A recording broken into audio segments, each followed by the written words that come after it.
get right into it, or is... No, I'm going to call the meeting to order as soon as we go live. Okay, it appears as though we are live now.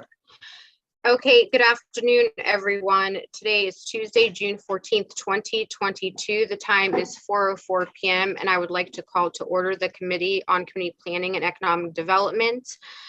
The first item on the agenda is the chairperson's roll call. Since we are doing a virtual meeting, I will go ahead and name everyone on the meeting. My name is Basha Adamczak, 7th Ward City Councilwoman and Committee Chair. With us, we have Valencia Mero, Doug Rasmussen, and I'm sorry if I'm mispronouncing that, Councilman Jimmy Hughes, Nikki Posterly, Councilman Julius Oliver, who's also the Vice Chair, Jim Ambrose, Eric Booth, Councilman McNally, who serves as a member, Jennifer Ozinger, Kevin Flynn, Tom Hetrick, Adam Buente, Jeff Limbian, and Kyle Mizak. And to the next item, under new business, we are going to be receiving an update regarding the 20 federal project. Nikki, did you want to say something first? The Chair, good afternoon. Thank you. And thank you for the opportunity to present an update on the 20 federal project. The last time we had an update was right after a extension of the MOU. The reason for the extension was because we were seeking grants and we had not received notification on the first round. We did receive a notification that we didn't receive the first round. However, we were still in the running for the next opportunity. So this is why we extended an additional 60 days. I don't know if Kyle wanted to say anything or if Doug, you wanted to just jump right in and start giving an overview from the consultant perspective, and then Jim can talk about the project at hand. Kyle, did you want to mention something first, or would you like him just to go ahead and present? Yeah, I would like to inform the council members that the committee for the last 6 weeks, almost the entirety of the first 60 days, has been meeting regularly on Wednesday mornings. And I think it's imperative that with the extension that continues, and that has been our plan. We are able, as we tackle new items that come up as a result of insight from other parties and other participants, we have actually moved this project further ahead, even though we haven't been awarded or been notified of the state choosing the city as a recipient. So I just want you to all understand that we have been busy, even though we are still on the sidelines waiting for the state to make its announcement.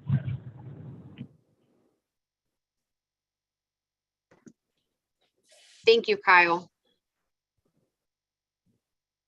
Yeah, and I'm Doug Rasmussen. I'm the consultant to the City of Youngstown from Steadfast City Economic and Community Partners. And for those of you who don't know, that know me personally or know us as well as maybe some of the others on the call, we have we have 7 employees in St. Louis, and then we actually have 3 folks who are in the state of Ohio, Canton, Ohio. Katie Ward, some of you may have run into Katie Ward, is doing some work in Youngstown for us as well, and then our team supporting it from St. Louis, and then we just hired a compliance analyst who lives in Cleveland yesterday. So I was in the state yesterday, got out of the state just in time to miss the thunderstorms, but happy to be here. I mean, we're really very excited and enthusiastic about this project. I mean, I think Jim and his team have and the whole team that Kyle mentioned that meets every Wednesday. This is a complicated building that's, significant stature, obviously the community, significant size, complexity. But I am of this, belief that, we are really getting some momentum here. And, there's several things that Jim will talk about here in a minute in terms of some of the state dollars and kind of the path forward. But, I feel like we've got a good plan. I think everyone on the city's team and the city council and mayor and everybody has been supportive, which has been really critical to Jim and everyone else continue the effort. And then I think from the steadfast point of view, we continue to support this effort too through doing what we do best, which is really helping cities understand the redevelopment process and work with you all on that. But then also we actually do have a pretty robust real estate developer consulting practice that we do as well, not for this project, but we kind of work kind of in tandem, to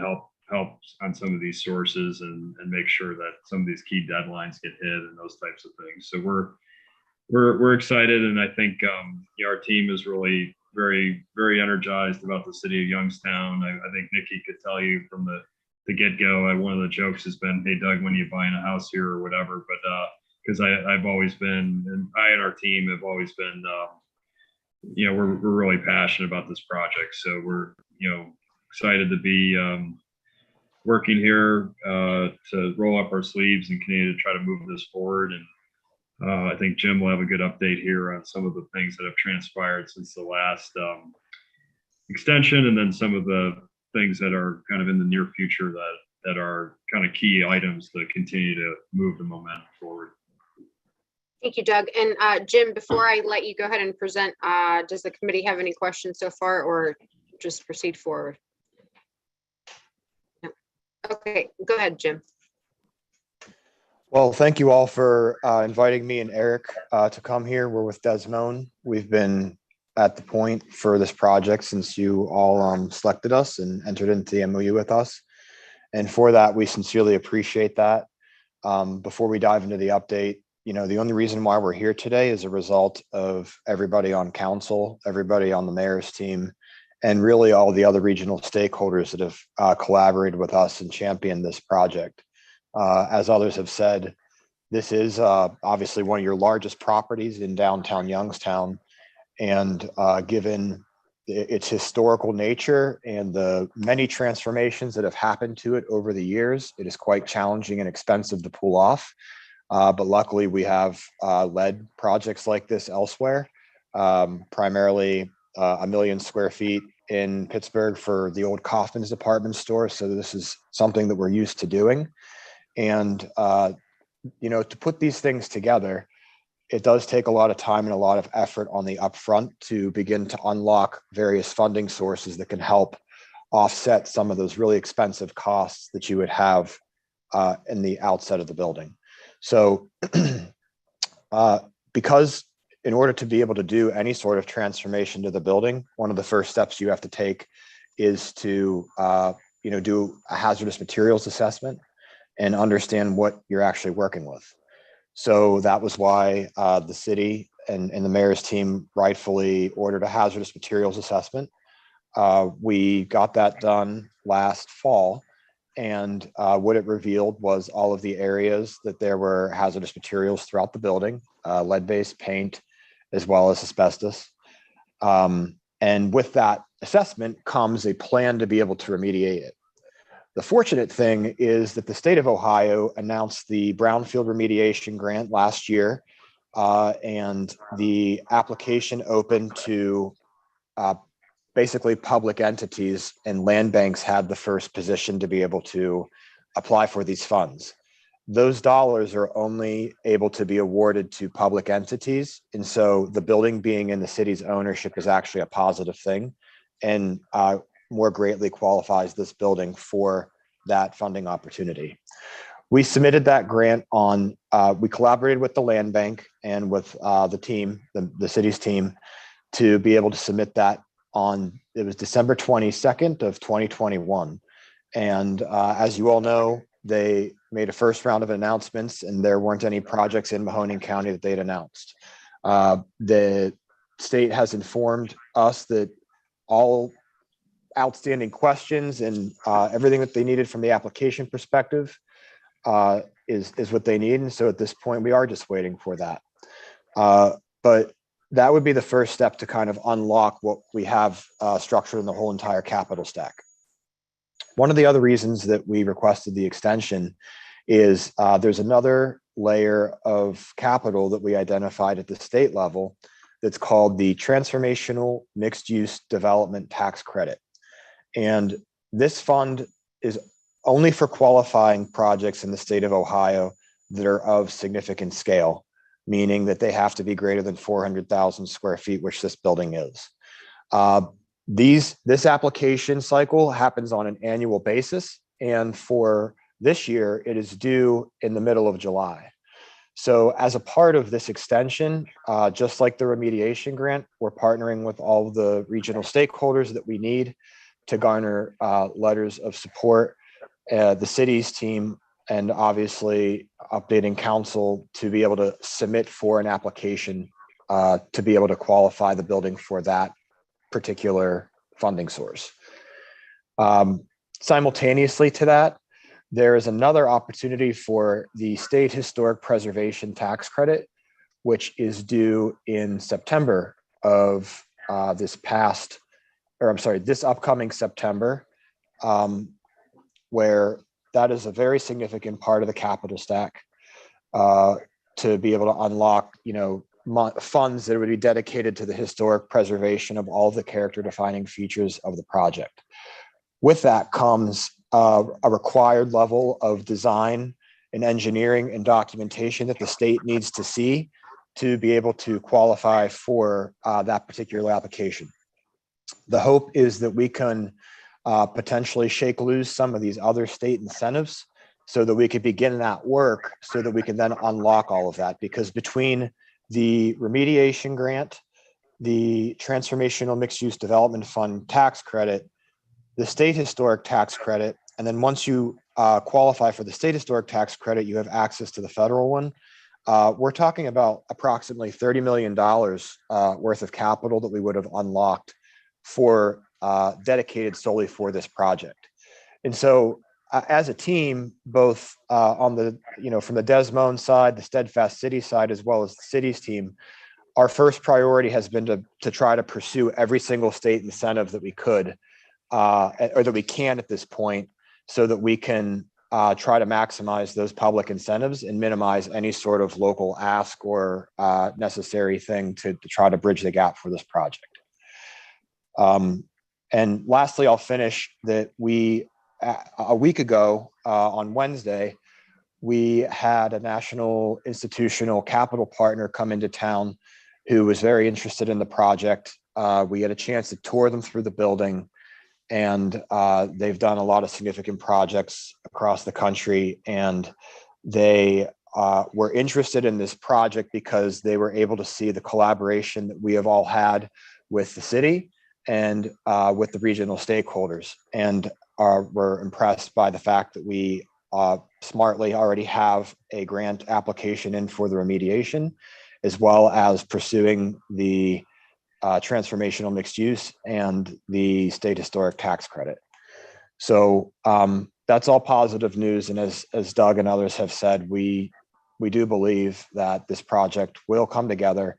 It's just going to be a matter of patience and a matter of unlocking these various funding sources to dedicate to the project and kickstart it. Thank you very much. Any questions or comments? Lauren? You'd mentioned for one of the funding sources, we needed to do some design work or something like that. Is that something that we need to do now and the city needs to invest in that piece of the puzzle? Well, I think that's ultimately up to the mayor's team and council if that's something you'd want to do.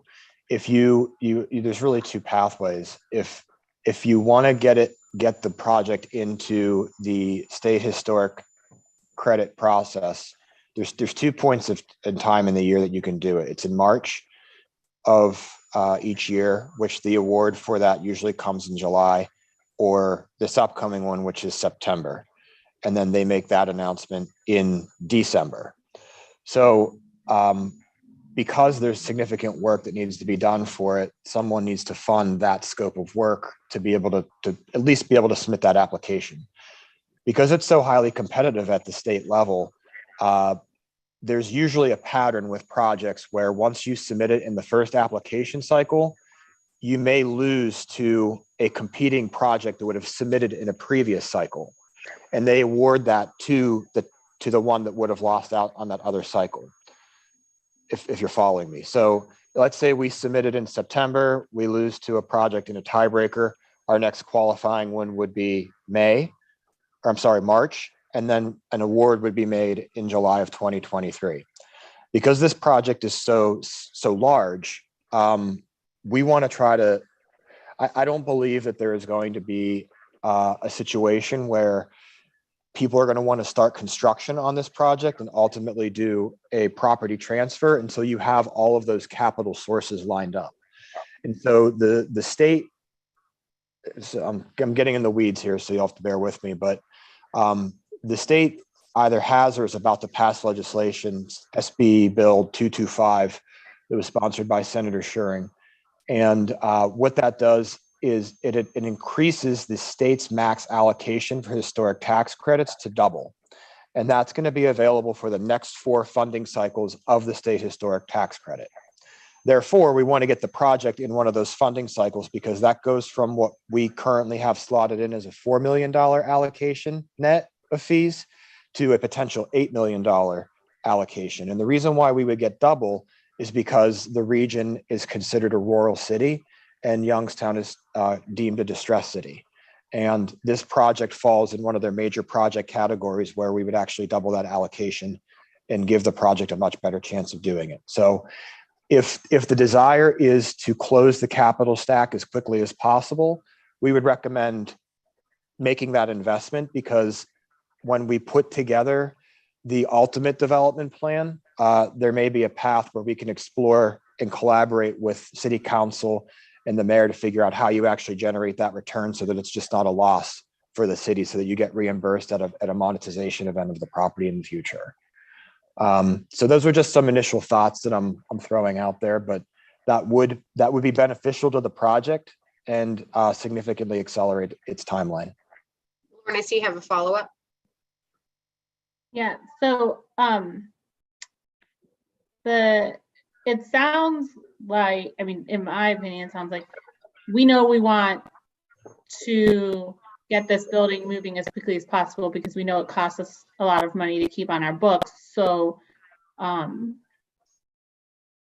it sounds like we need to get into every capital opportunity, funding opportunity we possibly can, the historical tax credits being one of them. So has Kyle or Nikki or Jeff, I guess, have any of you guys talked about funding what we need to funding the design portion of it, so that we can start applying for those tax credits too, and just, keep the ball rolling, keep the money coming in, because the timelines are long, but every year it stays on our books. What's it costing us, Kyle? So on behalf of the administration, Jim did share documents with me of some of those costs. Prior to today's meeting, I have not shared that with the administration, only because, one, I'm hopeful that we're going to hear an announcement designating that we've been chosen. But if after this phone call and when the mayor returns, I will meet with Nikki, myself, in the law department. And I know that Hunter is away right now and he'll be returning soon. And I will share those costs and the details of what would be required to get that off the ground with them. And then we internally can come back to you after we've discussed it and give you some of our thoughts. That's kind of where we are at the moment with the aspect of that actual project path towards potentially paying or funding those requirements. And to actually build off that and to make a clarification about the brownfield remediation grant, we did make that ask within that grant to fund those costs. Now, what we're not sure of, because this program is new at the state level, is if we are hopefully able to receive an award for that, everyone please keep their fingers crossed that we do get one for it. that would be a qualifying expense. And the reason why we thought that it would be is because in order to remove all of the hazardous materials, you're going to have to do some level of demolition. And because the building is on the state or on the national and state historic registry, we can't really do that demo until we go through that process and get all the approvals from the State Historic Preservation Office anyway.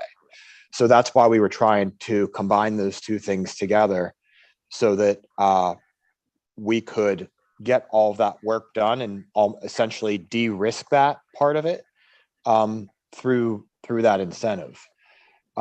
So, you know, what we're talking about here is a potential backup plan in case that's not a qualifying expense or we do not receive the brownfield remediation. So, and we're trying to, when we're pursuing this project, there's 30 different ways to look at this from a financial perspective. The path that we've all focused on is leveraging the public state incentives that are there because they are designed for projects like this and making sure that we maximize our opportunities there before we go elsewhere. But with that comes a timeline. And to your point, Lauren, we're on their timeline versus say our own. And so if we want to be able to control the timeline better as a region and as a city and as a council, that would be a path to explore. Chair, quick question. Yes, Julius. Thank you. Jim, would it be beneficial for the governor's office to receive letters from council in support at all? I think you did a resolution some time back, but at this point for the brownfield grant or any other grant that, you know, could be important to the project, would that be a good look to write letters from city council, or is it better off, you know, letting the process go as it is? I think it absolutely helps for all parts of the city to send letters of support. I think from city council, I think from team members of the mayor's office, the mayor himself, and even the board of commissioners at the county level. I think the more that we demonstrate collectively that we're all behind this project, the higher likelihood that we're going to have of succeeding in not just these, you know, the funding sources you mentioned, but any future ones that are there. Thank you. Yeah, you mentioned that you put the design phase into the brownfield grant. If we were to do it, say, that we do it before we get awarded the grant, could we reimburse ourselves if we were awarded the grant? With the design into it? I can circulate the language that we have access to, and I think we should. They say that there are things that they will reimburse you for and backdate that if you expended them and then you were made an award, that you essentially can use those funds to reimburse yourself. What they don't say is they don't get very, very specific about what each of those line items are. So if you pre-funded it, there is a risk that they may say, oh, well, this isn't a qualifying expense. And then it's just an investment, you know, that goes towards the allocation of those historic tax credits without the reimbursement immediately. But then the backup plan to that would be as a part of the waterfall, whenever you have a monetization event of that, we could figure out how to reimburse the city during those monetary events in the future. Treat you almost like an investor, if you will. Thank you. Are there any other questions? Sorry. Just the for the administration, I guess. Oh, sorry. Sorry. For the administration, the ultimate goal though is to make this project work. Oh my, I am so sorry. It's okay.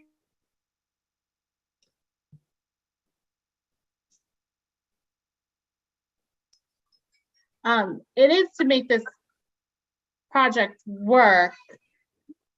correct? Like, we know the financial burden the project or that the building places on the city every year. We know we don't want to be a landlord. We've said it numerous times.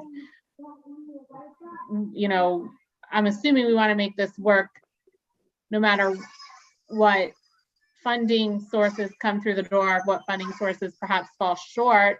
Has that conversation happened amongst the administration? What direction we'll go? Through the And how chair. long we're willing to Well- wait for things like that? Kyle? Like I said earlier, and as Jim just explained, I mean, the investment is substantial. We do believe, and we were initially looped into that understanding that if the city has to make a contribution, and a large contribution, that as part of the financing of the project, we would see the recovery of that investment. The investment's large in trying to figure out how we would come together and be able to, with council support, provide that funding. And then knowing that we're on the back end, a few years after the historic tax credits are returned or made available, is when the city would see that reimbursement under a manner that if it was excluded from the reimbursement that Jim spoke about. That conversation has to be had, and the cost of that exposure needs to be understood. So yes, we will be discussing that with council once the mayor and everybody understands the scope of it.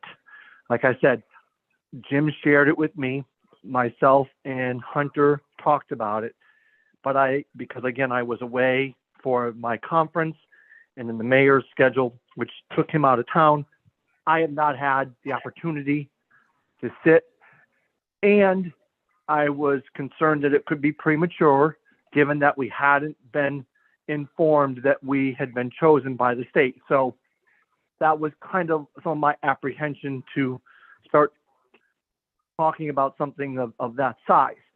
However, I think it's great that Jim has helped you to appreciate all of the details behind the steps that we have to go through to ultimately qualify, and why we're, on the sidelines, and what ultimately can still be accomplished if the city is willing to step up and pre-fund those expenses. So this will be something that when the mayor returns, we will address, and we will bring it to you in the outline form so you understand what we're talking about for cost, and we will then get your feedback and your thoughts. That is the approach that we're going to take. Thank you. Julie, you had a Through the question, chair. but can let the record reflect that Councilman Mike Ray's here. Lauren, did you have a direct follow-up, and then Julius? Yeah, I was just gonna ask what that, from a timeline perspective, what do you think that looks like if, we also want to hit perhaps, the September timeline of historical tax credits? Is that feasible? Can we do that to start the ball rolling on that side too? Kyle, how quickly do you think the administration is going to start talking about it and make some decisions? I think, I don't think we've considered that, as you've just learned. I've just learned too that the window with regards to the financing and how, if in the first application you're not chosen, how most likely you will be successful in the second. So again, we're hearing some of this, the whole group as a whole, for the first time. Jim shared some of those things with me. I might have been lost on some of those details, but now that both law, economic development, and again, once the mayor returns, and council as a whole having now been brought into the loop, this will be something that we can discuss, and everybody at least will understand what it is that we're addressing. So it is going to be something that in the near future, we will be just, bringing to you with our thoughts and looking for your insight and your feedback. And for the record too, to continue to build off of that, these deadlines and these opportunities are fluid, and the information that we learn about how to best position this project sometimes comes in piecemeal. And I think as a development team in Steadfast City and Desmond and the mayor's team, we really are trying to do this all as transparently as possible. And the only reason why we discovered that caveat about the historic tax credit and like the potential that you could not be awarded the first round is as a result of that SB 225 being announced that it was going to pass, which only happened about a week and a half ago.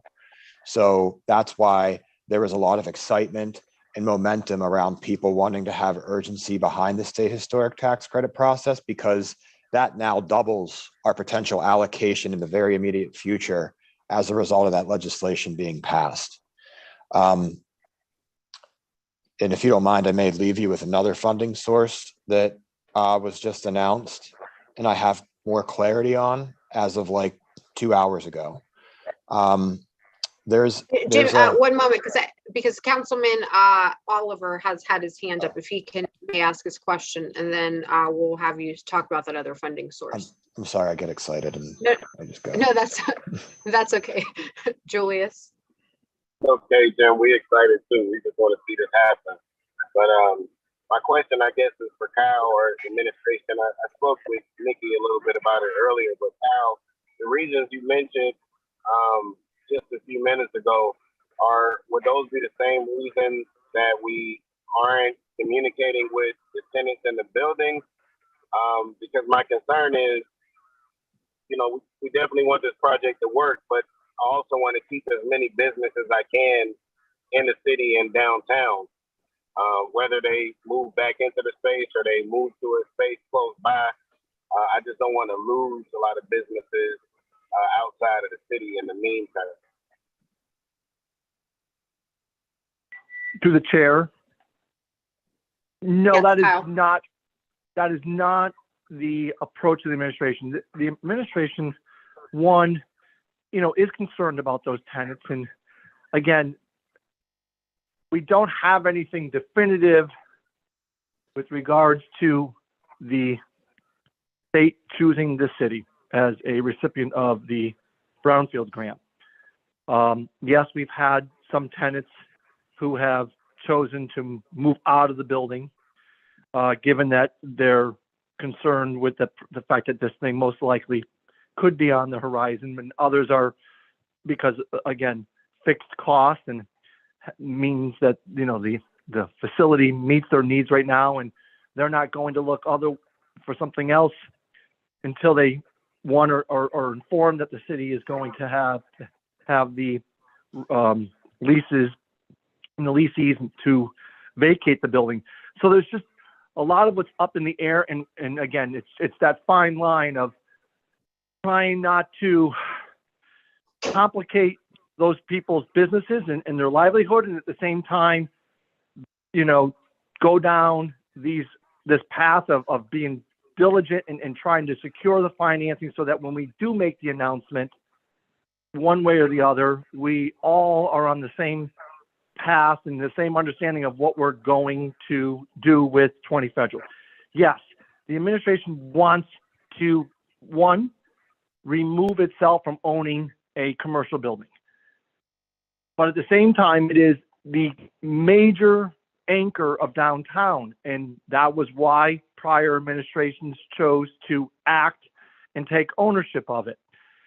So to, in essence, sever our relationship with that building and with the downtown situation, it's complicated. And I think the mayor wants to be careful that the right message comes from the decision to move or not to ask those businesses to vacate unless we know for sure that we're going to be able to tackle the building immediately with the remediation. If it's going to take a little longer, I think some of those businesses, do not want to be forced out of the building until they need to. I think especially the state of Ohio, the BCS unit or BCI, they made a huge investment, and this is a critical area for their operations. So to disrupt that, and if it gets disrupted prior to us knowing for sure, they may not want to stay in downtown, and that would hurt us because there are some sizable wages being paid by the state to those employees that work there, and we don't want to lose that opportunity. So please appreciate that we've been very careful, and that dictates how some of the decisions are made by the administration. Nikki, you want to chime in? So I think the answer through the chair to Julius's question is yes, although Kyle said no, because I was going to say yes and he said no. Then he explained all the reasons why it's yes. So yes, those are all the reasons why we're being careful and cautious. Doug and Jim and our team, we put together kind of, and with Kevin, a relocation strategy when it's time. But again, we are careful not to pull the trigger until we are sure that some of these things are going to fall in place. And we do know that some tenants are anxious and hearing rumors, and but we're uncertain too at this point. So until we have a little more certainty, we just don't want to go and well, however they say, shake up the apple cart. So Julius, did you have a follow-up? No, I was just gonna say thank you for more understanding on it. Lauren? Thanks. What happens if the brownfield grant doesn't come through? If we don't get awarded the brownfield grant, we just stay status quo? Do we then decide to take another direction on one of the 30 different ways Mr. Ambrose said you can look at this from a financial perspective? Do we put up the money as the city as part of demolition, as part of our demolition fund? Has that conversation happened? Right now, we haven't modeled out any sort of financial scenario like that. Like today, I think, when we initially submitted the grant, all of our contacts at the state level and people who had sort of behind the scenes look at this made us feel fairly confident about that. But again, it's not a guarantee. And so I think that there's probably a path where you can model like the city and the region handling it themselves. And then there's maybe a path where you leverage some of those other funding sources that are downstream to make up for that. But in either case, all it does is add timeline to the schedule to exhaust things in that way. And so from the perspective of when there is a funding opportunity that surfaces itself, such as this transformational mixed use development fund that is due in this July, our full efforts are behind that, because we just don't know how some of these awards will happen, so that if that one goes away, then we at least potentially have another chance, and then another chance, and another chance. And I think once one hits, there's going to be a lot of momentum behind it. To Julius's point about the letters of support from city council to the state's office, I also failed to mention that those letters of support also help with another funding source called new market tax credits, which we have a few of those tax credit investors interested, and they actually want letters of support as the next step. So I'd like to circulate those to everybody, and if we could get those done, that would actually help then, even with another funding source that we'll see how plays out over time. But all these balls are always constantly in the air, trying to progress them and maximize whatever opportunity we have right in front of us with that particular deadline. Thank you. Are there any other questions or comments from the committee or anyone else? Just a wrap up summary, Basha, or kind of, is there anything at this point in time besides the letters of support that council can do to keep the ball rolling on this, or to make sure that it's, you know, set up to continue the Well, success of. The final funding source that I was going to mention too, that's different than everything we've already discussed, is I don't know if everybody saw, but the governor's office a few weeks ago announced a $500 million fund that's solely dedicated to basically the Appalachia counties. And Mahoning County is one of those qualifying counties. And what they're seeking to fund is based in language that is contained in the Ohio legislature's House Bill 377. Those are essentially the guidelines of how that application is going to go. And I am sure that that application will come out sometime in the next month or so as well. And the way that we can position this project to be successful is to begin to define collectively how it is a regional transformation, because that is where those projects will be prioritized, and how that can drive tourism and all the great narratives that can come behind it with it, as well as just an additional thing to potentially pursue at the state level when trying to advance this project. But I think the letters of support is the most immediate thing. And if you would like us to work with the mayor's team to model out a scenario for trying to make this upcoming September's state historic tax credit application, regardless of the brownfield award, we're happy to do that too. At the end of the day, it's our interest to get this thing moving and transformed as fast as possible. Definitely, thank you. Did you have anything else, Lauren?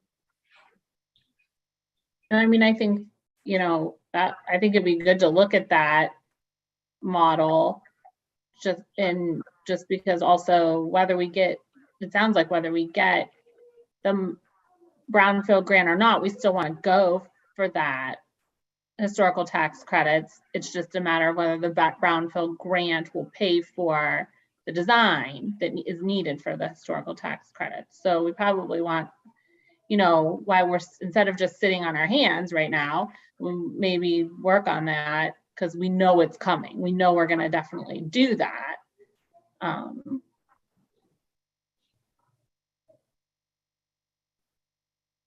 Yeah, I agree. So yeah, and then Kyle, do you want us start? Oh, I'm sorry, Basha. No, go ahead. I was just going to say, Kyle, do you want us, do you think that by our next CPED meeting, since we're having these regularly, you will have had that conversation with the administration, and you guys will kind of have some thoughts around where you want to go next? I think that, yeah, through the chair, I think we can do that. Again, Mayor is going to be back before the weekend, and then we have the chance next week to sit down, and I'll be able to, along with Jim and with Hunter's assistance, put together an outline so that the mayor and Nikki and Jeff can get an understanding of the scope of what this would require for funding and how long it may take. But yes, we should be able to put that together and then be able to share that with you in committee. Thank you. Yeah, because I think it's important, especially now as we're making, you know, decisions, not even just how to spend our, you know, the ARP funding, but just going forward where to, you know, put funds. And as we work on budgets, I think we just need to have a heads up to know what potentially those costs are, you know, as we're allocating. Anything else? Well, thank you to all of you for coming and giving us that update. And then, yes, Jim, the other funding source that you mentioned and the specific letter that's needed, if you could get that over to either to our clerk directly or to, you know, Nikki, and she could forward it to her clerk and then to us so we could get that you know what I mean, get that process started, because I think we want to try to do everything that we can, because it seems as though regardless, we do want the project to go forward, whether we're awarded certain grants or not. So definitely thank you for that. If there is nothing else, our next meeting is scheduled on Tuesday, July 12th at 4 p.m. And all that we're needing now is a motion to adjourn. Motion to adjourn.